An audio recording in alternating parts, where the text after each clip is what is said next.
Film की शुरुआत में एक राजा अपने सैनिकों के साथ एक ड्रैगन का पीछा करते हुए उसके गुफा में चला जाता है। गुफा में जाने पर राजा किसी चीज को गौर से देख रहे थे, जिस दौरान ड्रैगन उन लोगों के ऊपर आग से हमला करता है और एक एक करके राजा के सभी सैनिकों को मार डालता है। राजा के पास अब कोई रास्ता नहीं बचा था कि वह ड्रैगन से अपनी जान की भीख मांगे। अगले सीन में सदियों बाद एक दूसरे किंगडम को दिखाया जाता है। ये किंगडम बहुत गरीब है, यहाँ के लोग भूख से मर रहे हैं और एलोडी, जो कि इस फिल्म की मुख्य किरदार है, यहाँ की राजकुमारी है। उसके लिए आज एक बहुत ही बड़े किंगडम से एक प्रिंस का रिश्ता आया है, जिससे उसके पिता बहुत ज्यादा खुश थे, क्योंकि उन्हें लग रहा था कि अगर एलोडी का रिश्ता हो जाता है तो उनके किंगडम के हालात बदल जाएंगे। एलोडी न चाहते हुए भी अपने किंगडम के हालात बदलने के लिए इस शादी पर राजी हो गई थी और उसकी शादी के सिलसिले में ही यह लोग दूसरे किंगडम के लिए निकल जाते हैं। वहाँ उस आइलैंड के करीब आते हुए उन्हें समुद्री तूफानों के अंदर कुछ ड्रैगन्स भी दिखाई दिए थे। खैर, अब यह लोग महल पहुंच जाते हैं। एलोडी को यह महल बहुत अच्छा लगा था, अपने महल से बहुत बड़ा। इस महल में उनका स्वागत एक शाही नौकर ने किया था और उन्हें आराम करने के लिए उनके कमरे दिखा दिए गए थे। रात में वह उस बालकनी में खड़ी बाहर का नजारा कर रही थी, तो तभी उसे दूर पहाड़ों में आग लगी नजर आती है। खैर, अब सुबह होती है। क्वीन एलोडी के पिता से कहती है कि मुझे यह रिश्ता मंजूर है और हम कल ही शादी करेंगे। इस बारे में मुझे आपसे थोड़ी बात करनी है। जिसके बाद प्रिंस और एलोडी एक दूसरे से बात करने के लिए चले जाते हैं। एलोडी प्रिंस से पूछती है, क्या आपसे भी जबरदस्ती की जा रही है शादी के लिए? प्रिंस कहते हैं, नहीं, बिल्कुल नहीं, मुझे तो आप बहुत प्यारी लगी। बातें करते करते ये लोग उस पहाड़ी तक पहुंच जाते हैं। एलोडी प्रिंस को बताती है कि कल मैंने दूसरी तरफ की पहाड़ियों में आग लगी देखी थी। प्रिंस कहते हैं, हाँ, वह पहाड़ियाँ बहुत महत्वपूर्ण है। उसके अंदर एक गुफा में हमारी कुछ पुरानी रस्में होती हैं, जो कि हमारी शादी के बाद भी होंगी और हम शादी वाले दिन भी वहाँ जाएंगे। उसके अंदर एक गुफा में हमारी कुछ पुरानी रस्में होती हैं, जो कि हमारी शादी के बाद भी होंगी और हम शादी वाले दिन भी वहाँ जाएंगे। अगले सीन में हमें दिखाया जाता है कि एलोडी के पिता काफी परेशान थे जब से वह क्वीन से मिले थे। एलोडी की माँ जब उनसे उनकी परेशानी पूछती है तो उनके कुछ न बताने पर वह क्वीन से बात करने का फैसला करती हैं, लेकिन क्वीन बहुत ही ज्यादा घमंडी है। वह एलोडी की माँ से यह कहते हुए बात नहीं करती कि वह एक छोटे किंगडम से आई है। इसके बाद एलोडी की माँ अपनी दोनों बेटियों के पास आती है और उनसे कहती है कि मुझे लग रहा है कि कुछ बहुत बुरा होने वाला है। बातों के दौरान एलोडी के पिता भी वहाँ आ जाते हैं और बातों में लगाते हुए उनकी माँ को वहाँ से ले जाते हैं। साफ जाहिर था कि वह भी कुछ छुपा रहे थे। खैर, अगले सीन में हम एलोडी की प्रिंस के साथ शादी देखते हैं। एलोडी प्रिंस के साथ उन पहाड़ों की तरफ जा रही थी जहां उसने कुछ दिन पहले आग लगी देखी थी। प्रिंस ने एलोडी को पहले ही बता दिया था कि वहां उनकी कुछ रस्में होंगी। यह लोग पहाड़ के अंदर एक गुफा तक पहुंचते हैं, जहां पर उस किंगडम के लोग पहले से ही उनका इंतजार कर रहे थे। क्वीन एलोडी को बताती है कि इस गुफा में एक ड्रैगन रहती है, जो 100 साल पहले हमारे किंगडम पर काफी तबाही फैलाकर रखती थी और फिर एक दिन हमारे राजा ने उससे बदला लेने का फैसला किया। वह उससे लड़ने के लिए इस गुफा में आ गए, लेकिन यह ड्रैगन बहुत ज्यादा खतरनाक थी। कोई भी कभी उससे जीत नहीं पाया। हमारे राजा भी उससे नहीं जीत पाए। अपनी जान बचाने के लिए हमारे राजा ने उससे एक समझौता किया कि वह अपनी तीनों बेटियों को उस ड्रैगन को दे देंगे। इसके बाद उस ड्रैगन ने कभी हमारे किंगडम पर हमला नहीं किया। उस दिन के बाद से आज तक हम ये रस्म करते आ रहे हैं। क्वीन, प्रिंस और एलोडी दोनों के ही हाथों पर कट लगाकर उनके हाथों को मिला देती है और उनसे कहती है कि अब से तुम दोनों एक हो चुके हो। प्रिंस एलोडी को गोद में उठा लेते हैं। एलोडी शर्मा भी रही थी, लेकिन वह बहुत खुश भी थी, क्योंकि उसे नहीं पता था कि वह यह शादी करके कितनी बड़ी गलती कर रही है। प्रिंस ने एलोडी को उठाकर नीचे खाई में गिरा दिया था, जहां गिरते ही एलोडी बेचारी बेहोश हो जाती है। जब उसे होश आता है तो वह मदद के लिए चिल्लाती है और यहाँ सोई हुई ड्रैगन उसकी आवाज से जाग जाती है। जब कोई एलोडी की मदद करने के लिए नहीं आता तो एलोडी ऊपर चढ़ने का फैसला करती है, लेकिन यह जगह बहुत फिसलन भरी थी। वह बार बार नीचे गिर रही थी। हम देखते हैं कि इस जगह पर और भी कई लड़कियों का सामान पड़ा था। अचानक एलोडी को हवा में आग नजर आती है। जैसे ही वह देखने के लिए आगे बढ़ती है तो देखती है वहाँ कुछ उड़ने वाले कीड़े आग से जलकर मर गए थे, जो ड्रैगन ने लगाई थी। ड्रैगन को देखकर एलोडी डर के मारे कांपने लगी। ड्रैगन उससे पूछती है, तुम्हारा नाम क्या है? एलोडी के नाम बताने पर ड्रैगन कहती है, तुम एक डील के तहत यहाँ आई हो और अब तुम्हें मरना होगा, क्योंकि तुम्हारे अंदर से मुझे शाही खून की गंध आ रही है। इससे पहले कि कुछ बुरा होता, एलोडी वहाँ से भागती है, लेकिन ड्रैगन उसे भागता देखकर अपनी आग से हमला करती है। भागते भागते एलोडी एक छोटी गुफा में पहुँचती है, लेकिन ड्रैगन की आग से पूरी तरह बच नहीं पाती। उसका पैर बुरी तरह जल जाता है। वह अपने कपड़े फाड़कर अपने पैर को बांध लेती है। एलोडी हार मानने वालों में से नहीं थी। उसे किसी भी हालत में यहाँ से निकलना था। उठकर उसने जगह को एक्सप्लोर करना शुरू किया। उसे एक नीली रोशनी दिखती है। जब वह इसके पास पहुँचती है तो पता चलता है कि यह रोशनी एक पेड़ से निकल रही थी। थी, लेकिन पेड़ के पास एक गहरी खाई थी। पीछे ड्रैगन था और आगे खाई। उसने छलांग लगाने का फैसला किया, लेकिन एक गलत कदम उसकी जान ले सकता था।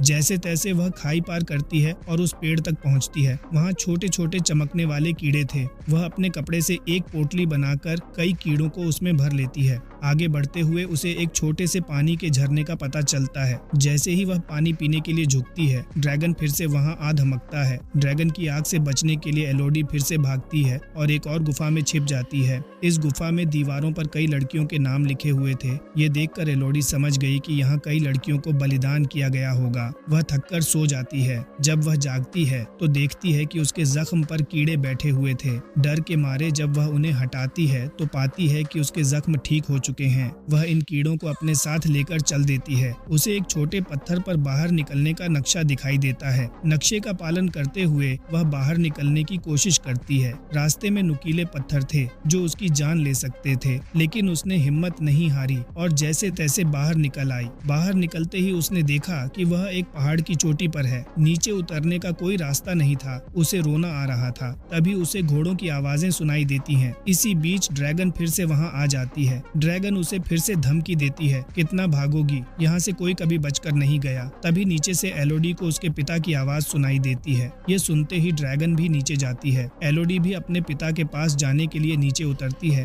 रास्ते में उसे सोने के रंग के ड्रैगन के टूटे हुए अंडे मिलते हैं। यह देखकर उसे एहसास होता है कि जो कहानी क्वीन ने सुनाई थी वह आधी सच्चाई और आधा झूठ थी। असली कहानी यह थी कि जब राजा कई साल पहले इस गुफा में आए थे, उन्होंने ड्रैगन के 3 अंडे देखे थे। राजा ने उन अंडों को नष्ट कर दिया था। इसी का बदला ड्रैगन आज तक ले रही। अगले सीन में हमें पास्ट का एक सीन दिखाया जाता है जहां राजा ड्रैगन से अपनी जान की भीख मांग रहा है। तब ड्रैगन ने राजा से कहा था कि मैं तुम्हें भी तड़पता देखना चाहती हूँ। मुझे तुम्हारी हर पीढ़ी से 3 बच्चे चाहिए होंगे, जिनकी कुर्बानी लेने के बाद ही मैं तुम्हें और तुम्हारे राज्य को शांति से रहने दूंगी। अगला सीन दोबारा प्रेजेंट में आता है जहाँ एलोडी के डैड अपनी बेटी को आवाज दे रहे थे और तभी उनके सामने ड्रैगन आ जाती है। वे ड्रैगन से कहते हैं, मैं अपनी बेटी को वापस लेने आया हूँ, चाहे इसके लिए मुझे तुमसे लड़ना भी पड़े, मैं लड़ने के लिए तैयार हूँ। ड्रैगन उनसे कहती है, तो फिर बुलाओ अपनी बेटी को, यही बुलाओ। एलोडी के डैड जोर से कहते हैं, एलोडी तुम जहाँ भी हो यहाँ मत आना। ऐसा कहते ही ड्रैगन को गुस्सा आ जाता है और वह अपना एक नाखून एलोडी के डैड के सीने में घोंप देती है। अपने डैड को अपनी आंखों के सामने मरता देख एलोडी के मुंह से चीख निकलती है, जिससे ड्रैगन का ध्यान भटकता है। ड्रैगन एलोडी को ढूंढने के लिए दूसरी तरफ जाती है तो मौके का फायदा उठाते हुए एलोडी अपने डैड के पास आ जाती है। मरते हुए उनके डैड एलोडी से कहते हैं, मैं अपने गुनाहों की वजह से मर रहा हूँ, पर तुम्हें जिंदा रहना है। तुम्हारी माँ और बहन हमारी जहाज में तुम्हारा इंतजार कर रही हैं। ये कहते ही वे मर जाते हैं। एलोडी यहाँ से जाने के लिए आगे बढ़ती है। जिस जंजीर से वे लोग यहाँ आए थे उसी का इस्तेमाल करते हुए एलोडी ऊपर की तरफ जा रही थी। ड्रैगन उसे देख चुकी थी। बार बार ड्रैगन के आग के हमले से बचते हुए वह किसी तरह इस गुफा से बाहर निकल ही जाती है। वह अपने डैड के घोड़े पर बैठकर वहां से भाग रही थी। ड्रैगन आग का हमला करने के लिए उसके पीछे थी। वह घोड़े से उतरकर पहाड़ों में छिप जाती है, जिससे वह ड्रैगन की नजरों में नहीं आती। गुस्से में ड्रैगन उसके घोड़े को ही जला देती है। दूर महल में क्वीन यह सब देख रही थी। वह भी गुस्से में कहती है, ये सब एलोडी की वजह से हो रहा है और मैं ये सब ठीक करके ही रहूंगी। जहाज में एलोडी की बहन जो वहाँ पहाड़ों पर लगी आग को देख रही थी, अचानक क्वीन वहाँ आकर एलोडी की बहन को किडनैप कर लेती है। उनका प्लान था कि अब वे एलोडी की बहन को एलोडी की जगह ड्रैगन को देकर अपने राज्य को ड्रैगन से बचा लेंगी। एलोडी की माँ जो अपनी बेटी को बचाने की कोशिश करती है, उन्हें क्वीन चाकू मारकर वहाँ से चली जाती है। अगले दिन छिपते छिपाते एलोडी भी अपनी जहाज तक पहुँच गई थी, जहाँ वह अपनी घायल माँ से मिलती है, जो एलोडी से कहती है, मैं बिल्कुल ठीक हूँ, मैं अपना ध्यान रख लूंगी। जाओ तुम अपनी बहन को ढूंढो जिसे वे तुम्हारी जगह ड्रैगन के सामने कुर्बान करने वाले हैं। यहाँ एलोडी अपनी माँ को बताती है कि हमारे डैड भी अब नहीं रहे। यह बताने के बाद वह तुरंत ही गुफा की तरफ निकल जाती है, क्योंकि वह जानती थी कि क्वीन उसकी बहन को लेकर गुफा की तरफ गई होगी। यहाँ सच में क्वीन अपने हाथ में और एलोडी की बहन के हाथ पर एक कट लगाकर अपना खून उसके खून में मिक्स करके उसे नीचे खाई में फेंक देती है और ड्रैगन एलोडी की बहन को पकड़ लेती है। एलोडी भी उस समय तक गुफा में पहुंच चुकी थी। किसी को उसके बारे में नहीं पता था, क्योंकि वह ड्रैगन के पास जाने से पहले अब तैयारी कर रही थी। वह सबसे पहले काफी सारे चमकने वाले कीड़े अपने पास बांधती है और गुफा में ही मौजूद कुछ हथियारों के साथ अपने डैड की तलवार भी ले लेती है, जो ड्रैगन से लड़ने में उसके काम आ सकती थी। अगले सीन में दिखाया जाता है कि अभी तक ड्रैगन ने एलोडी की बहन को नहीं मारा। वह अपने मरे हुए बच्चों के पास बैठी थी और एलोडी की बहन से कह रही थी कि तुम्हारे बड़ों ने मेरे बच्चों को मार दिया और मैं अब उनकी बेटी एलोडी को मारकर उनको ऐसे ही बेचैन करूंगी। मुझे पता है कि वह तुम्हें बचाने के लिए जरूर आएगी। तुम्हें मारने से ज्यादा मुझे उसे मारने में मजा आएगा। यहाँ एलोडी ड्रैगन को डिस्टर्ब करने के लिए गुफा के अंदर कुछ शोर मचाती है, जिससे ड्रैगन को उसके आने का पता चल जाता है और ड्रैगन जैसे ही उसे ढूंढने के लिए दूसरी तरफ निकलती है तो यहाँ एलोडी अपनी बहन के पास आ जाती है। इससे पहले कि एलोडी अपनी बहन को बचाकर यहाँ से ले जाती, ड्रैगन यहाँ पर दोबारा आ जाती है। एलोडी ड्रैगन से कहती है कि हमारे साथ झूठ बोला गया था, हमें कहा गया था कि तुम उनके किंगडम पर हमला करती थी, पर सच ये था कि उन्होंने तुम्हारे बच्चों को मारा है। ड्रैगन कहती है जो भी है तो वह तुम्हारे बड़े ही ना, उनका बदला मैं तुमसे ही लूंगी। एलोडी बताती है कि नहीं, हम उनके बच्चे नहीं हैं। इससे पहले कि एलोडी ड्रैगन को और कुछ बताती, ड्रैगन अपनी आग से उसके ऊपर हमला कर देती है, जिससे बचने के लिए जब एलोडी पीछे की तरफ होती है तो पानी में गिर जाती है। उसे अब बहुत ज्यादा दर्द हो रहा था। ड्रैगन दोबारा उसे पकड़कर अपने नाखून से उसे घायल कर देती है और इस बार अपने आप को किसी बड़े नुकसान से बचाने के लिए एलोडी ने अपनी तलवार के जरिए उसकी आंख पर हमला कर दिया था। फेंककर उसके ऊपर अपनी आग से हमला करती है। तभी एलोडी जंप लगाकर साइड पर हो जाती है, लेकिन वहां मौजूद पत्थरों से टकराकर आग वापस ड्रैगन की तरफ आ जाती है, जिससे ड्रैगन जलकर बहुत ज्यादा घायल हो गई थी। अब एलोडी उसे बताती है कि यह देखो मेरे हाथ का घाव, ऐसे ही कट लगाकर अपना खून हमारे साथ मिलाकर हमें शाही खून बनाकर तुम्हारे सामने पेश किया जाता था। हम असल में उनके बच्चे नहीं हैं, वे तो अपने घर बड़े सुकून से रह रहे हैं और हम जैसे ही मासूम लड़कियों को बलिदान कर रहे हैं। और तुमने भी कौन सा उनके साथ कुछ अच्छा किया? जैसे उन्होंने तुम्हारे बच्चों को मारा वैसे तुम भी किसी के बच्चों को मारती आ रही हो। सच्चाई जानने के बाद ड्रैगन काफी दुखी हो जाती है और वह एलोडी से कहती है कि मेरी सजा यही होनी चाहिए कि मैं मर जाऊं, तुम मुझे मार दो। लेकिन यहाँ एलोडी उसे नहीं मारती और छोटे छोटे कीड़े जो उसने इसी गुफा से इकट्ठा किए थे वह ड्रैगन पर लगाकर उसके घावों को ठीक करती है, जिसके बाद अब वह बदला लेने के लिए असली गद्दारों के पास आई थी, यानी इस किंगडम में प्रिंस और क्वीन के पास, जिन्होंने उसे शादी का झांसा देकर गुफा में ड्रैगन के सामने फेंक दिया था। यहाँ प्रिंस उसके जैसी एक और लड़की को शादी का झांसा देकर ड्रैगन के सामने बलिदान करने की तैयारी कर रहे थे। एलोडी उसे सच्चाई बताकर यहाँ से भागने को कहती है। इसके बाद एलोडी सब लोगों से कहती है कि जिसने अपनी जान बचानी है वह यहाँ से चला जाए। क्वीन कहती है अरे लड़की, तुम्हें क्या लगता है कि तुम अगर ड्रैगन से बच आई हो तो हमें डरा सकती हो? तुम अकेली हमारा क्या भी बिगाड़ लोगी? एलोडी कहती है मैं अकेली थोड़ी ना हूँ। इसके ऐसा कहते ही आसमान में उड़ती हुई ड्रैगन इस महल के ऊपर आ जाती है। ड्रैगन यहाँ की रॉयल फैमिली के साथ उनके पूरे महल को भी आग से तबाह कर चुकी थी। उसका बदला अब सही मायनों में पूरा हो गया था। जिसके बाद कहानी के आखिरी सीन में हमें दिखाया जाता है कि इस किंगडम पर एलोडी, उसकी बहन और उसकी माँ हैं। वे अपने किंगडम में वापस जाने की तैयारी कर रही हैं और एलोडी अब अपनी माँ से कहती है मुझे यकीन है कि आप मेरे डैड की जगह इस किंगडम के खजाने को लेकर हमारे किंगडम के साथ साथ इस किंगडम को भी काफी अच्छे से चला लेंगी। ये सुनकर उसकी माँ काफी खुश होती है और यह लोग अपने किंगडम की तरफ निकल जाते हैं, जहाँ वह ड्रैगन भी एलोडी की ड्रैगन बनकर उनके साथ जा रही थी। और यही दिखाते हुए ये कहानी यहाँ खत्म हो जाती